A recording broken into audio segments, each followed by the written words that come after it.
Assalamualaikum warahmatullahi wabarakatuh.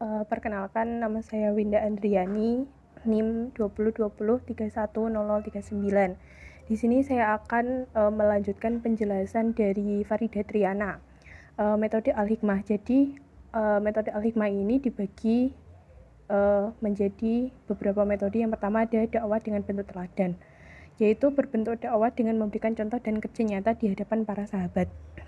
Seperti contoh saat pembangunan Masjid Quba di Madinah, Nabi untuk menyatukan kaum Ansor dan Muhajirin, Nabi membangun Masjid Quba bersama dengan para sahabat.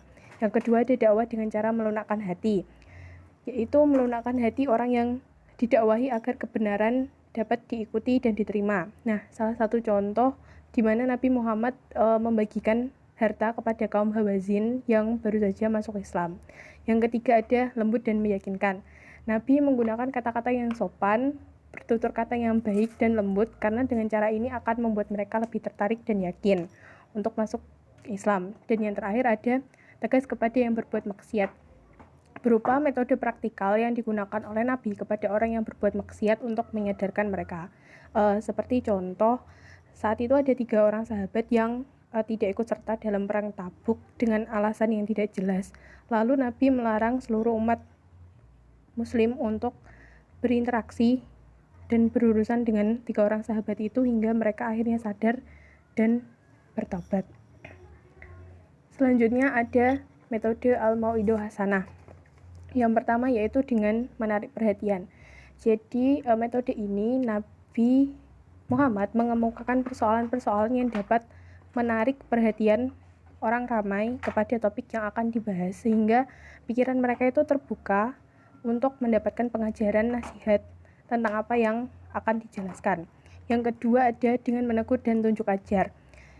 Dengan sahabat yang sudah lama berinteraksi dengan Nabi, maka Nabi biasanya menegur mereka secara langsung apabila terjadi suatu kejadian yang tidak sesuai dengan ajaran Islam dan memberikan nasihat untuk mengarahkan mereka. Yang ketiga yaitu dengan perumpamaan. Nabi pernah memberikan perumpamaan bahwa orang mukmin dengan mukmin lainnya itu seperti satu tubuh. Apabila salah satu bagian anggota tubuhnya terasa sakit, maka seluruhnya akan merasakan sakit. Nah, yang keempat ada memberikan kegembiraan atau takrib. Jadi tujuan dari takrib ini yaitu untuk menguatkan iman, memberikan harapan, menumbuhkan semangat untuk beramal, memberikan kegembiraan tentang pahala yang ada di akhirat.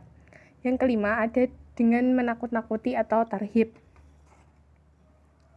Nah, metode ini dilakukan dengan cara menyampaikan ajaran berupa peringatan terhadap manusia akan kemaksiatan yang dilakukannya dan balasan apa yang akan mereka peroleh.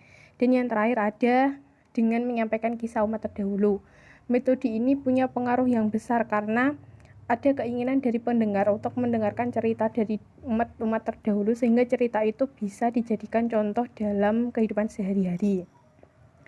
Nah, yang terakhir ada al-mujadalah bi'allati hiya ahsan.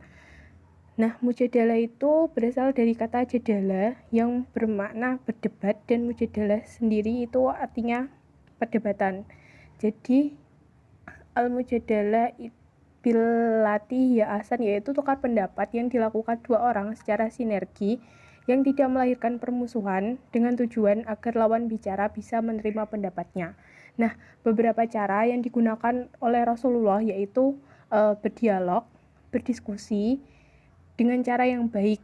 Nah, selain itu, di dalam metode ini juga Nabi melakukan toleransi terhadap lawan bicaranya apabila terjadi perbedaan pendapat dalam diskusi atau dialog tersebut. Sekian yang dapat saya sampaikan, kurang lebihnya saya mohon maaf. Wassalamualaikum warahmatullahi wabarakatuh.